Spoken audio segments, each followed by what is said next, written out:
This is Grantley, a thriving metropolis home to over 150,000 people. While the city has been a massive success, something about it just doesn't seem right. It lacks the realism and infrastructure of real-life North American cities. That is why I will be embarking on the biggest demolition project yet, turning blocks of dense urbanization into parking lots, dissecting neighborhoods with more highway connections, and fixing our public transit system. While it's going to be painful to see the destruction, in the end we'll be left with a city that more closely resembles reality. Let's begin.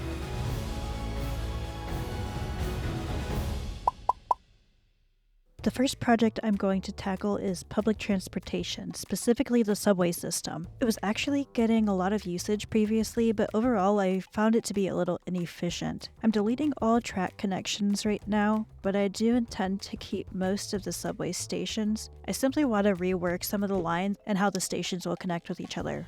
I've taken inspiration from many North American cities in this design. The primary function of the subway system will be to take large amounts of riders from the suburbs and nearby cities and connect them to downtown Grantley. All the lines will connect and loop around in the downtown area, similar to the L in downtown Chicago. With the tracks now complete, let's make some subway lines. For the first line, I am starting at the train station in Vermont Springs. The subway will then connect to the industrial area, Lakeview Beach, and make several stops in University Center before heading downtown and connecting once again in Lakeview.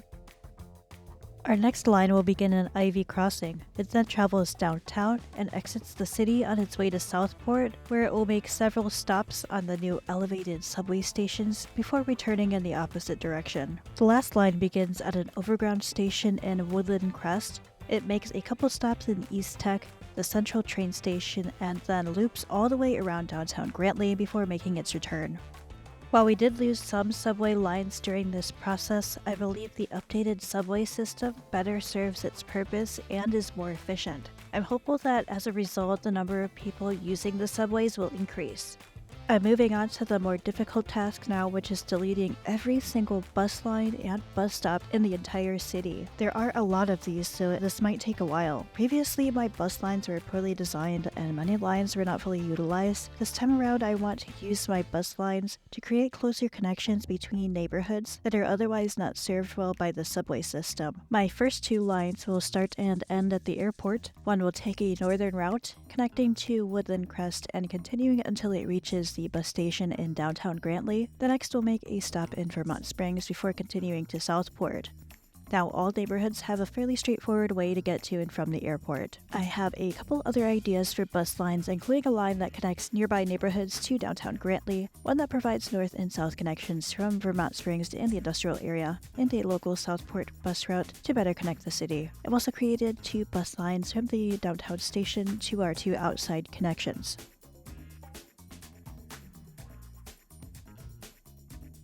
It's now time to focus on the trams. Since everything is pretty well connected, my goal is to use the trams as a secondary mode of transportation, mostly to fill in some gaps and provide more transit in high traffic areas. I may expand trams in future episodes if the need exists, but for now I plan on creating two lines that loop around downtown Grantley and nearby neighborhoods in opposite directions.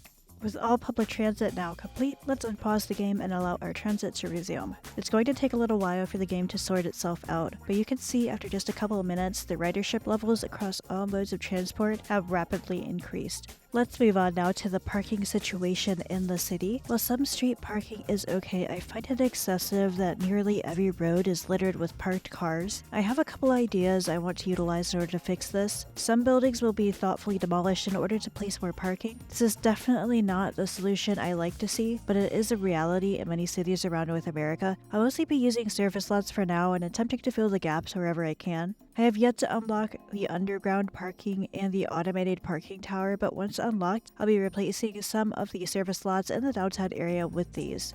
My next idea is to utilize policies in the districts to remove free street parking. Now it will cost the citizens more money to park in certain districts, so I'm hoping that will make them less likely to park on the street, especially if I make it cheaper for them to use the parking lots. There was certainly a need for more parking in the city. Every lot that I placed is starting to fill up with more cars. You can see here that I placed a ton of parking by the football field. I'm hoping we get a stadium asset in the future, but for now I'm pretending that this football field is a huge stadium that requires lots of parking. While I was busy with that, I checked my bus lines and I noticed that there seems to be a problem with the airport bus lines backing up, despite there being lots of available buses.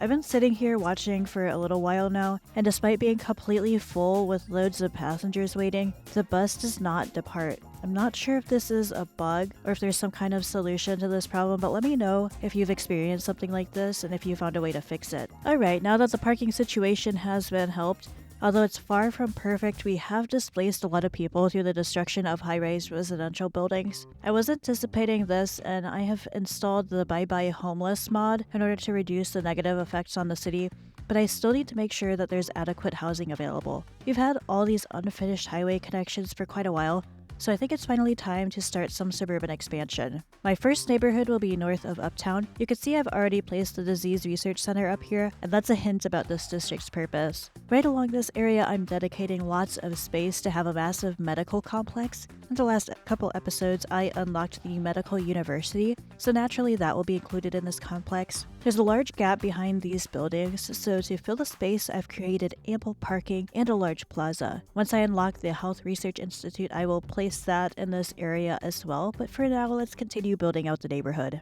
I'm doing a pretty standard grid layout here, and as you can see, my zoning grids are not getting broken so badly like they were in the past, and that's because I finally figured out what I was doing to cause the zoning problems. Right here in the bottom left corner, all these settings for road placement are on by default, and I continue to leave them on because I didn't think it would make much of a difference when it came to the zoning grid since the snap to zoning grid and cell length were already on, but you actually need to turn all these off except for the ones that I have now selected. Now I have perfect grids 90% of the time. I wish I had paid attention to this much sooner, but I'm glad to have finally implemented this now. Off to the far side of the district, I figured it was about time to place another college. Now that we have a few key buildings in the district, let's fill in the zones. Along the larger roads, there will mainly be low-density commercial with a few offices scattered in, and the rest of the zones will be filled with low-density residential. This area is looking nice and filled in now. I'm looking for more buildings that I've unlocked that I haven't placed. One of these is a prison. Although there isn't much need for it right now, I'd still like to have one, so I'm going to extend the road behind the solar farm and place the prison behind it. I'm pretty happy with how the neighborhood looks right now, so I'm going to expand a new neighborhood behind the East Tech area. There's a gap where I'm able to place a highway interchange, so that will go right in this area. Of course, right as I'm working on this area, a tornado spawns in and starts destroying everything.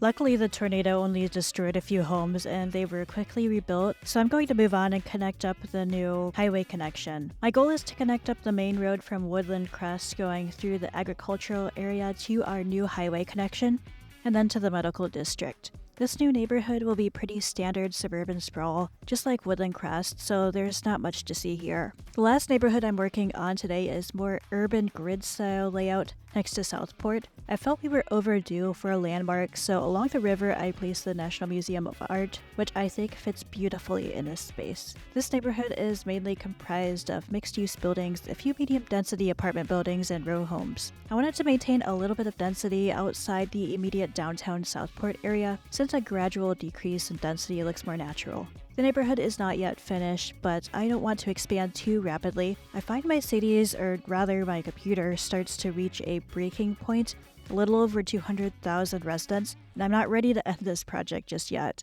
It's now time to showcase all that we've accomplished in this episode. First, we completely reworked almost all aspects of the public transportation system, and yes, I did end up putting public transit to the new neighborhoods as well. After this was completed, I filled in many areas of the city with parking lots, including these massive lots by the stadium in Grantley. Next, since this displaced a lot of residents, I expanded brand new neighborhoods and highway connections. The first is the medical district, which features a massive complex with a disease research center and medical university. Next, I move on to a suburban neighborhood that has been named Brightwater Acres, which is slightly less dense.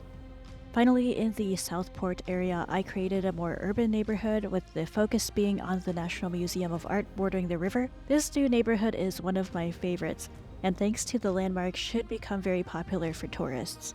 In the next video, I plan to expand these neighborhoods even further. I'd love to hear any ideas you have about what I should add to the city. I'm actually thinking about building something on one of these islands, So let me know what you think I should place there. As always, thank you for watching. If you want to stay up to date on the progress of the city, make sure to subscribe.